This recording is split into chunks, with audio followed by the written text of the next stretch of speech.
Mindset content is everywhere right now, and most of it is just sort of keeping you exactly where you are. Here's why.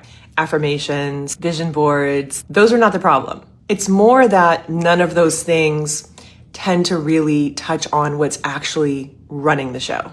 Because what's running the show are beliefs that were installed a really long time ago. By the time most of us hit midlife, 95% of what we do on the daily is just sort of automatic. Your thoughts, behaviors, emotional responses. Most of us are not actually choosing them or actively choosing them daily. We're just sort of running this program. So when someone tells you to just think more positively, do it scared, journal your way to a better business, and then you do it for like 2 weeks and then you're right back where you started, that's not a discipline you problem. Okay, like there's nothing wrong with you.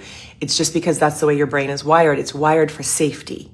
So real identity work goes way deeper than just this surface level mindset stuff. It goes to where the belief was installed in the first place, which can be uncomfortable, but it's far more effective to just dig in there so that you can work through it. Otherwise, you're just sort of slapping strategy on a system that really isn't in a good enough state to hold it. There's a difference between being a mentor and a coach. What works for one person may or may not work for another, and it may not work for the kind of brain that you have. If you have any sort of neurodiversity, or you think you might have any sort of neurodiversity, those strategies that just tell you to sort of push through, they tend to just make you feel worse about yourself because they weren't designed for the kind of brain that you have. If you are a creative, your brain is wired for bursts and ideas in the middle of the night sometimes. And I know it's not ideal, but when you learn how to work with your brain